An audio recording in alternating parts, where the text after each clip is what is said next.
Quero te convidar na sua casa a abrir a sua Bíblia junto comigo na carta aos Romanos, carta do apóstolo Paulo aos Romanos, no capítulo de número 5. Abre a sua Bíblia aí onde você estiver agora, na carta aos Romanos, no capítulo de número 5. A palavra de Deus para o nosso coração hoje está aqui nesse texto, Romanos, capítulo de número 5.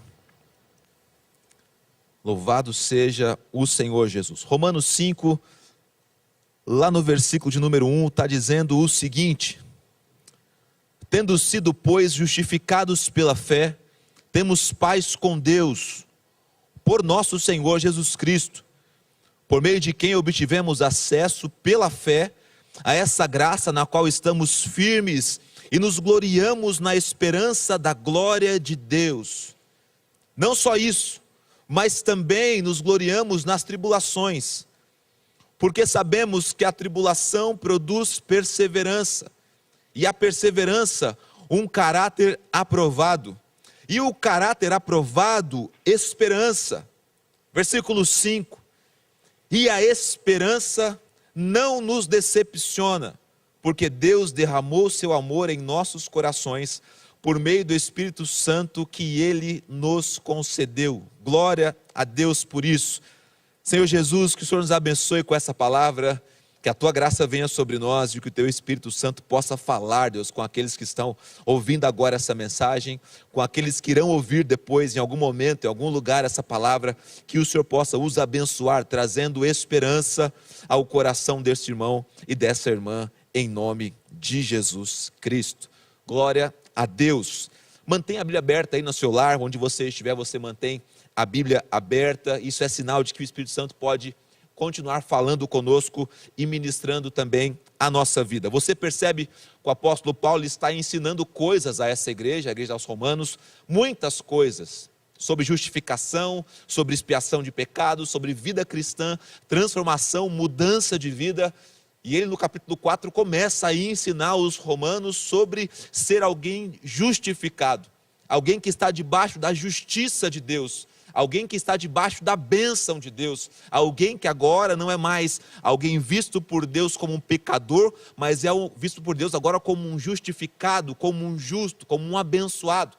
O apóstolo Paulo está ensinando aos romanos, e quando ele chega aqui no capítulo 5, ele começa a reforçar a ideia para destrinchar outros assuntos mais importantes e que demonstram um crescimento, uma maturidade espiritual muito maior. Ele começa frisando a ideia da justificação. Todos nós somos que cremos em Cristo e cremos no sacrifício de Cristo por nós, somos justificados.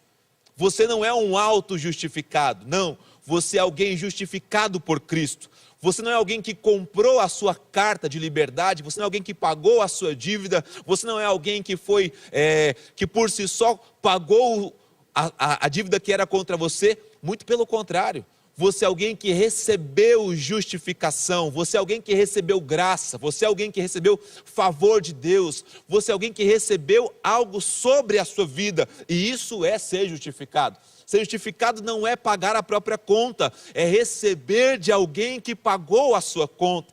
Então o apóstolo Paulo começa frisando isso aos romanos. Ora, agora que vocês são justificados, na sua casa aí, olha o versículo de número 25 do capítulo de número 4, o último versículo do capítulo 4.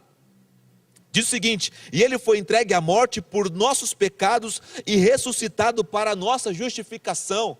O apóstolo Paulo está falando de Cristo. Ele disse: ele morreu por causa dos pecados de vocês e ressuscitou para que vocês tivessem justificação sobre vocês, fossem justificados, vivessem debaixo da graça de Deus, do favor de Deus. E é isso que Deus tem para a gente, uma vida de gente justa, uma vida de gente que recebeu favor, recebeu cuidado. Meu irmão, não viva como um escravo, não viva como alguém que está devendo algo para Satanás, não. Jesus já pagou a sua conta, Jesus já livrou a tua cara, Ele já pagou a dívida que era contra você, e agora você é um justificado nele, com o sangue dele, com a bênção dele sobre a sua vida. O apóstolo Paulo começa dizendo isso. E ele dá os dois benefícios da justificação, logo nos versículos iniciais. Ele diz que todo aquele que é justificado, segundo o texto, tem paz com Deus, Tem palavras-chave nesse texto, são 5 palavras-chave desse texto, e a primeira delas é justificado, a segunda delas, 5 ou 6, a segunda delas é que o resultado da justificação é que agora temos paz com Deus. Sem a justificação, não conseguimos ter paz com Deus, e sem ter paz com Deus, não conseguimos nos relacionar com eles. Esquece a esfera espiritual, volta para a esfera humana, de pessoa para pessoa. Quando você não está em paz com alguém, quando você não está dentro de você não tem tranquilidade para estar com uma pessoa, é possível ter relacionamento? Você consegue conversar com alguém com quem você não está em paz? Você consegue dividir planos com pessoas que você não está em paz? Você consegue receber orientação? Você consegue compartilhar o seu interior com pessoas as quais você não está em paz?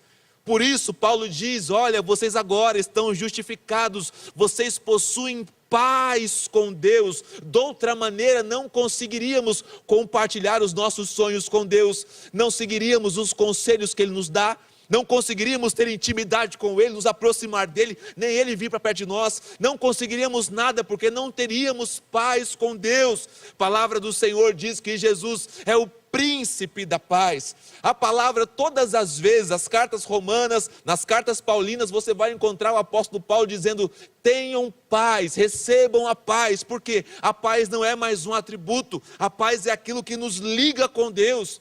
Sem paz não conseguimos ter vida cristã, sem ter essa paz com Deus, que é fruto da justificação.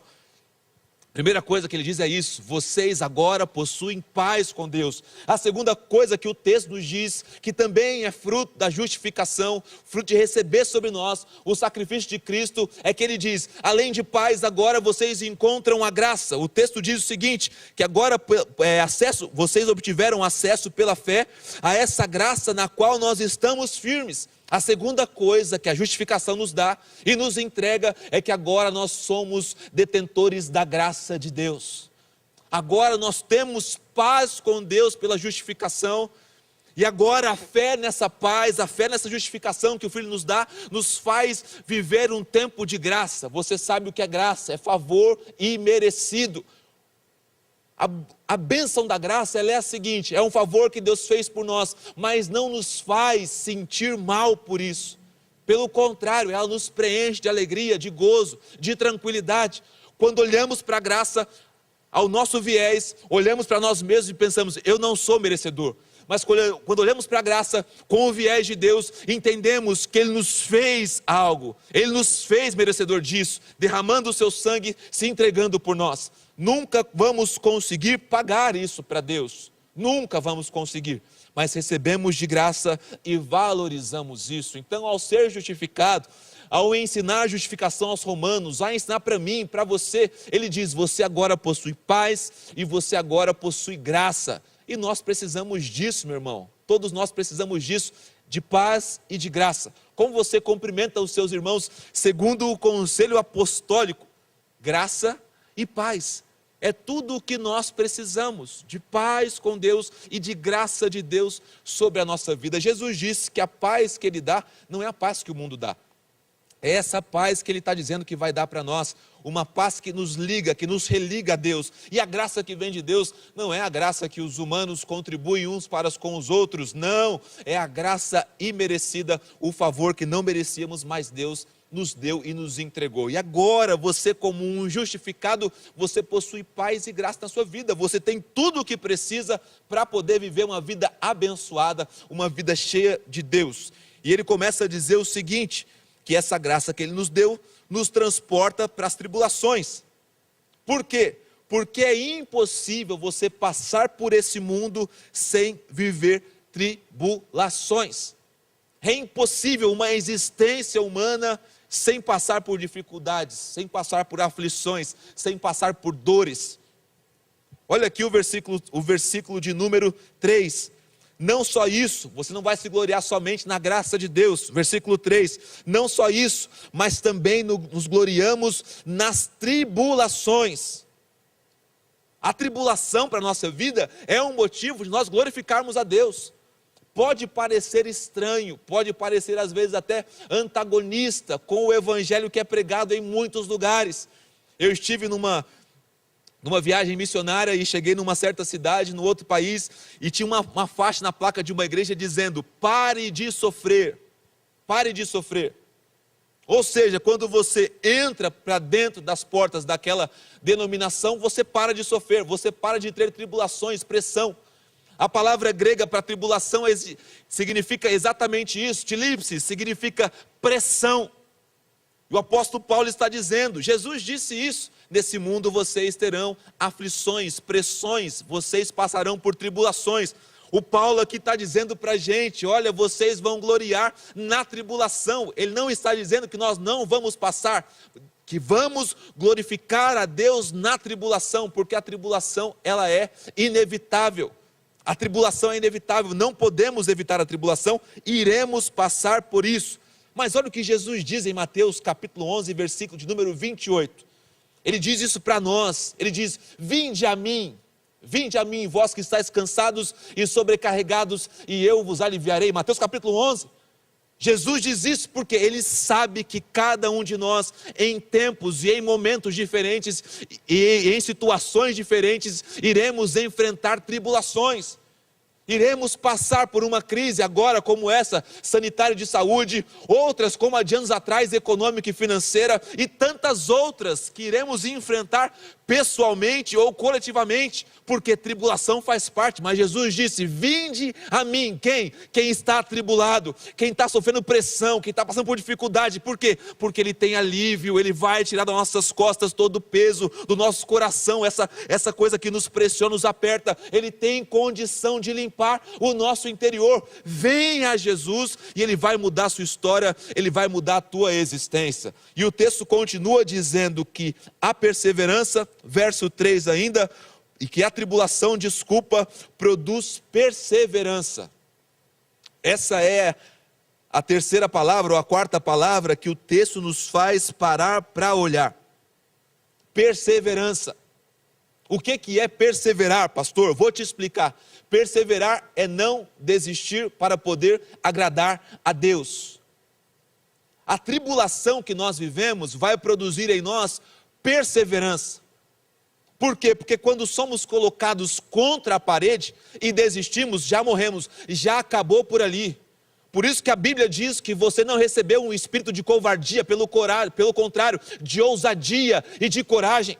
Por isso que a palavra de Deus nos impulsiona a lutar contra as tribulações, a não aceitar, não deixar descer ao coração. Pelo contrário, quando nos encontramos encurralados, vamos para cima do problema. Quando nos encontramos com dificuldade, lutamos contra isso.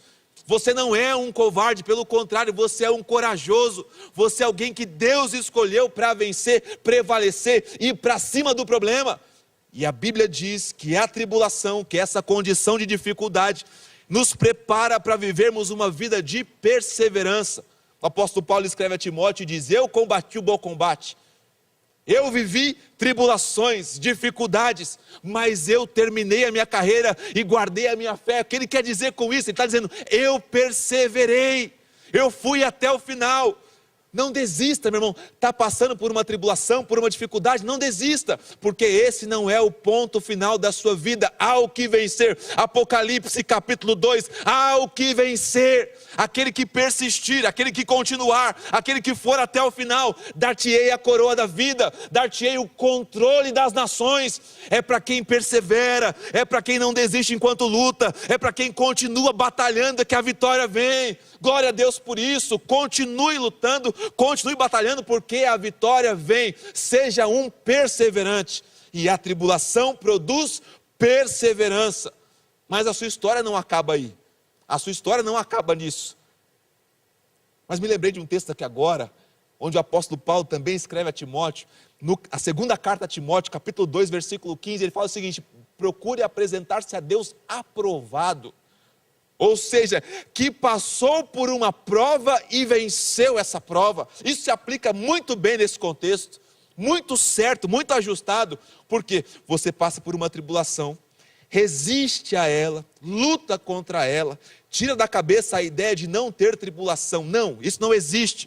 você passa pela tribulação, batalha, luta, às vezes é ferido, mas não desiste, machucado, mas não fica para trás, persevera, vence, e aí você é aprovado por Deus. Procure apresentar-se a Deus aprovado, como alguém que enfrentou a tribulação, lutou, batalhou e agora venceu. É isso que Deus tem para a sua vida. E o texto diz então que a tribulação vai gerar em você perseverança. O material humano, o material que nós precisamos para poder vencer, ser aprovado por Deus, receber de Deus o cuidado e o favor. E o texto diz que a perseverança produz em nós um caráter aprovado. Perseverança produz em nós um caráter aprovado. Tudo o que nós precisamos ter é um caráter aprovado. Mais uma vez me lembro desse texto, 2 Timóteo 2,15. Procure apresentar-se a Deus aprovado. Como alguém que passou pela tribulação, foi aprovado, mas não somente enfrentou a tribulação, pelo contrário, deixou que essa situação trabalhasse no seu caráter. Meu irmão, não se iluda, não se iluda, não se iluda. Todas as vezes que Deus nos coloca em situações complicadas, é para trabalhar em nós. Todas as vezes que nós estamos enfrentando uma situação, Deus quer trabalhar em nós. Quantas pessoas que nós não conhecemos, que estão passando por situações complicadas, esquece a Covid também, outras situações complicadas de vida, porque são altivas e soberbas. E aí Deus faz o quê? Deus põe essa pessoa numa tribulação, para que ela possa perseverar nisso, e no final ter um caráter aprovado. Deus não quer só trabalhar a nossa capacidade de resistir a tentações, não, Deus quer trabalhar o nosso caráter. Deus quer trabalhar o nosso caráter, trabalhar a nossa vida. Pega Jó, a história de Jó, que é uma história que nós temos falado aqui agora, há pouco. Comecei o culto com esse livro, Jó 14. O pastor Jorge que comentou outro dia sobre esse texto também. É um texto que é muito claro na nossa cabeça. A história de Jó é uma história muito conhecida. Pega Jó, enfrentando toda aquela situação de vida, perdeu os filhos, os bens, os empregados, tudo que tinha, uma grande parte da sua saúde debilitada. Tudo isso para quê?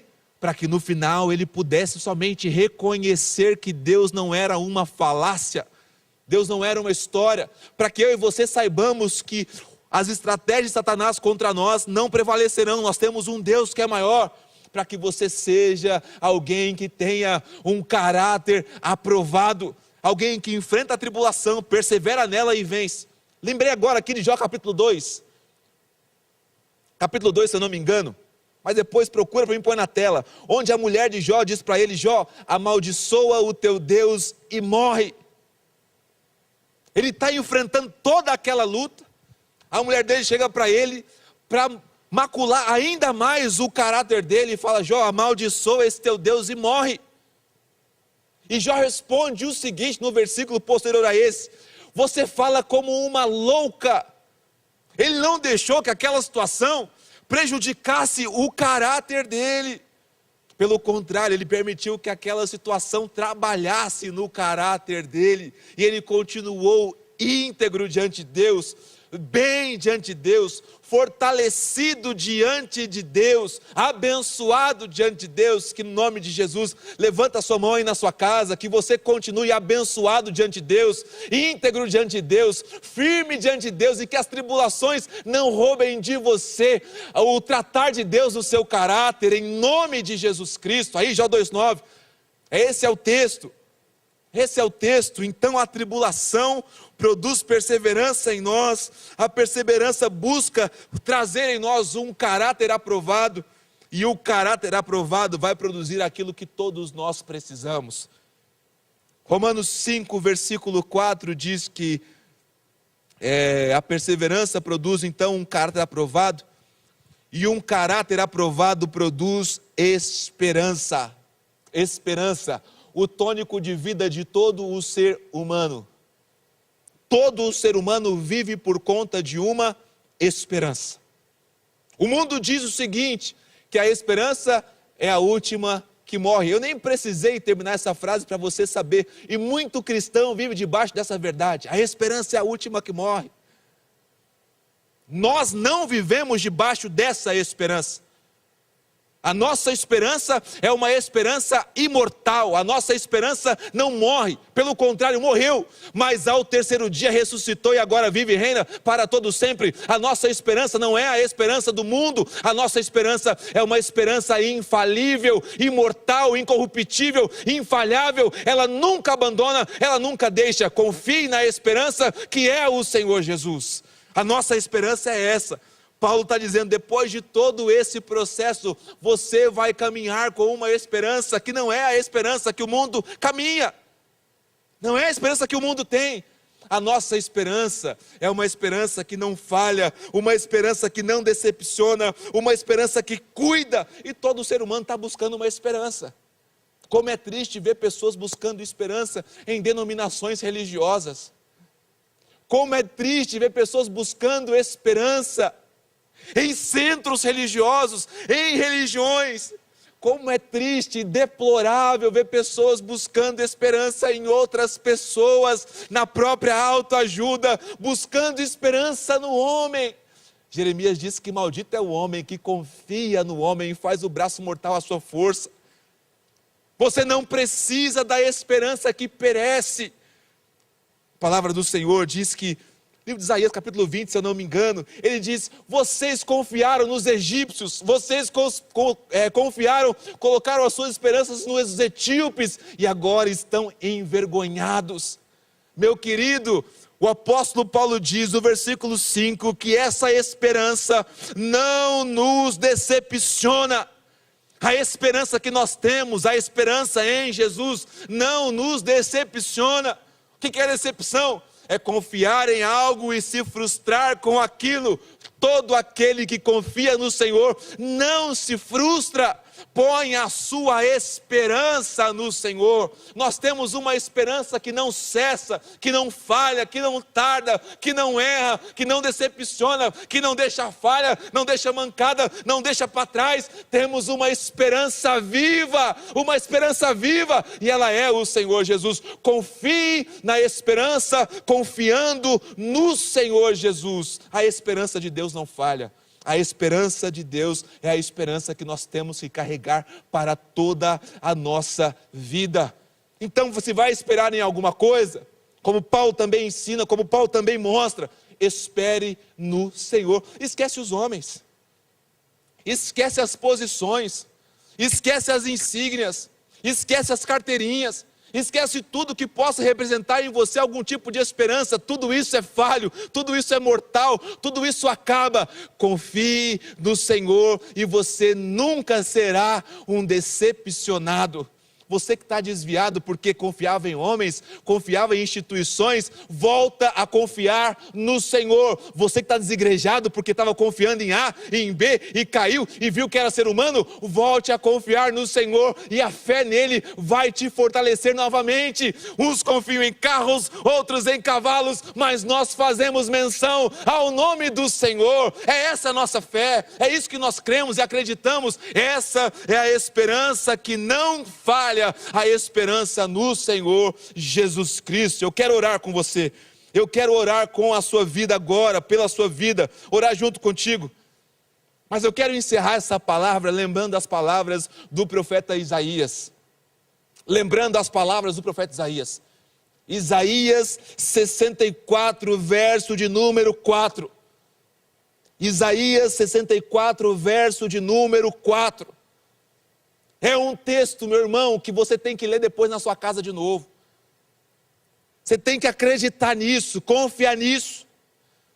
É o texto que vai encerrar essa palavra e vai direto ao nosso coração. Vai direto para a gente. O texto diz que desde a antiguidade, desde os tempos antigos, desde quando Deus se apresentou a Abraão, desde quando ninguém ainda clamava, buscava e nem adorava o Senhor único, Yahvé, desde os tempos antigos, não se viu, nem se ouviu, não se percebeu, olhos não haviam contemplado, não existia, é isso que ele quer dizer, não existia um Deus que trabalha em favor daqueles que nele esperam. Meu querido e amado irmão e irmã, você que está me ouvindo aí, deixa eu baixar o meu tom aqui, a minha adrenalina, para que você possa compreender isso com tranquilidade. Em nenhum tempo, em nenhum lugar, em nenhuma circunstância, em nenhuma religião, em nenhuma outra opção e ação você vai encontrar um Deus como o nosso. Um Deus que serve, um Deus que atende, um Deus que abençoa. Não é aqueles que oferecem sacrifícios, não é aqueles que se matam por Ele, não é aqueles que se explodem por Ele, não. É aqueles que põem a sua confiança nele, que esperam nele, que você seja essa pessoa em nome de Jesus. Está sem esperança porque agora é um tempo de crise? Eu te apresentei nessa noite a única esperança que não falha, Jesus Cristo. Coloca nele a sua confiança, coloca nele a sua esperança e você verá o quanto ele pode fazer por você e fazer também através de você. Vamos orar em nome de Jesus. Onde você estiver, feche seus olhos e curve também a sua cabeça. Pai, nós oramos agora debaixo do poder e também da autoridade do nome de Jesus Cristo. Oramos para que toda essa verdade da justificação, até uma esperança que não falha, desça sobre a nossa vida, Pai, que nós possamos viver como quem está justificado, guardados nessa posição. Não há espaço para variação, não estamos por um momento, depois deixamos de estar. Não abandonamos a posição de justificados. O teu sacrifício no Calvário é suficiente para todo o tempo, para nos purificar de toda falha e de todo pecado. Nós confiamos nisso. Então derrama paz nos corações, derrama, Senhor, agora essa paz que o mundo não consegue dar, essa paz que o mundo não consegue fornecer. Derrama também graça, Pai, nós precisamos, dependemos disso, da graça do Senhor, nos sentimos a cada dia mais amados, cuidados, tudo isso é favor, é graça, é bondade. Nos ajuda nas tribulações, Pai, nos ajuda não a não tê-las, mas a passar por elas, produzindo aquilo que a Tua palavra diz, sim, perseverança, e após perseverar, ter o nosso caráter trabalhado por Deus, e após ter um caráter trabalhado, conseguimos, Pai, a esperança que não falha, de olhar para aquele que trabalha em favor daqueles que nele espera, e confiar, depositar o coração, depositar toda a esperança no Senhor, Pai, no Senhor. Não confiamos, Pai Santo, em expressões políticas, não confiamos em soluções somente clínicas e médicas, não confiamos, Pai Santo, em reuniões que tratam da área social. A nossa confiança, a nossa esperança é o Senhor, Pai, e que cada coração que está compartilhando comigo junto a essa mensagem, possa também confiar no Senhor e ser abençoado por isso, porque a única esperança que não decepciona é a esperança que nós depositamos no Senhor. Toda honra e toda glória seja dada a Jesus, o nosso Senhor. Amém e amém. Quero junto com você aplaudir ao Senhor Jesus Cristo pela santa palavra de Deus. Glorificado seja sempre o Senhor, bendito seja o nome de Jesus Cristo. Glória a Deus, glória a Deus.